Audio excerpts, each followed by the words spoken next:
Talon serait donc à présent en sécurité selon des déclarations de son entourage à l'AFP. L'armée aurait repris le contrôle. Des coups de feu avaient été signalés en début de matinée à Kanguézo, à proximité de son domicile. Et à la télévision publique, des militaires avaient annoncé démettre de ses fonctions donc Patrice Talon. L'ambassade de France avait immédiatement appelé ses ressortissants à rester chez eux. Mais apparemment, donc, le coup de force s'est arrêté à la télévision publique. C'est ce que nous allons voir avec une journaliste béninoise qui se trouve sur place. Bonjour, je vous remercie beaucoup de nous aider à y voir plus clair. Est-ce que c'est le cas d'ailleurs pour vous aussi depuis Cotonou? Est-ce que la situation est plus claire à 11h32 du matin? Bonjour, bonjour, j'espère que vous allez bien.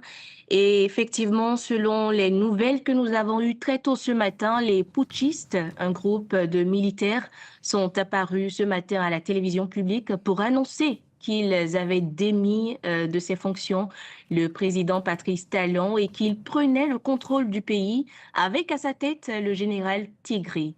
Et l'information était diffusée en boucle depuis très tôt ce matin par un groupe de militaires sur la télévision nationale du Bénin, Bénin TV, jusqu'à ce qu'il y ait tout d'un coup du noir à l'antenne, et ce jusqu'à présent d'ailleurs.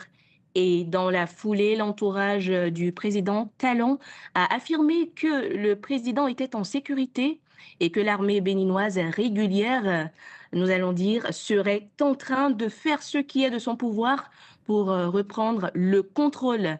Et on va dire que des témoins ont quand même affirmé, des témoins qui étaient dans les parages du quartier présidentiel ont affirmé que des tirs continuaient et que cela s'entendait dans le quartier présidentiel. La riposte continue, le climat est tendu, des barrages un peu partout à Kadjeon surtout. La circulation est perturbée selon des citoyens circulant à Cotonou. Et ce qu'il faut retenir est que jusque-là, la situation reste confuse. On ne saurait dire clairement la suite. Oui, donc on comprend qu'on ne peut pas dire encore, on ne peut pas encore affirmer pour l'instant que ce coup d'État a échoué, même si on l'a entendu un peu plus tôt, le ministre béninois des Affaires étrangères a eu des déclarations plutôt rassurantes. Ce sont des événements qui sont encore en cours d'évolution. Comment a-t-on réagi autour de vous? Cette tentative de coup d'État a commencé assez tôt au petit matin. Allô? Oui, vous m'avez perdu apparemment. Est-ce que vous m'entendez à présent?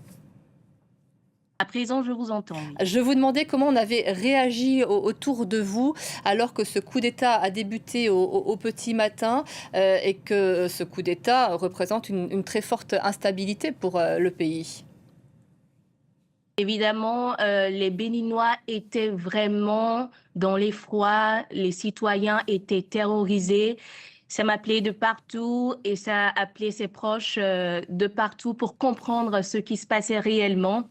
Et puis, des personnes qui s'inquiétaient pour leurs proches les appelaient pour leur demander de ne pas quitter la maison, de rester à la maison pour ne pas tomber dans des pièges en circulant dans la ville. Donc, clairement, c'était l'effroi, c'était la peur et voilà. On pouvait percevoir ces derniers jours cette instabilité, ce coup d'État qui se préparait, ou est-ce qu'il a pris tout le monde par surprise?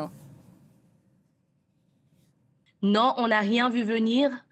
Et pour la petite information, moi-même, ce sont les appels qui m'ont réveillée sur le coup. Je me suis demandé ce qui se passait. J'ai allumé la télévision nationale et c'était effectif. Et selon les dernières informations qui me sont parvenues, le pouvoir serait en train de prendre le pas sur les putschistes. Et le porte-parole du gouvernement serait sur le point de prendre la parole pour faire un petit point de ce qui est en train de se passer concernant la résistance. Je vous remercie beaucoup. Effectivement, on imagine les Béninois dans l'attente de cette déclaration et de mieux comprendre en quoi consistent ces derniers développements. Donc apparemment, ce coup d'État s'est arrêté à la télévision publique, mais il y a encore un rapport de force, des affrontements, puisque vous le disiez, des coups de feu ont encore été entendus entre putschistes souverainistes et forces loyalistes. C'est une information qu'on va continuer de suivre, bien évidemment, tout au long de la matinée. On retrouvera Emmanuel Solji qui est en déplacement. Elle n'est pas sur place actuellement, mais on fera un point avec elle puisqu'elle a pu recueillir de nombreux témoignages. Ce sera à midi. Je vous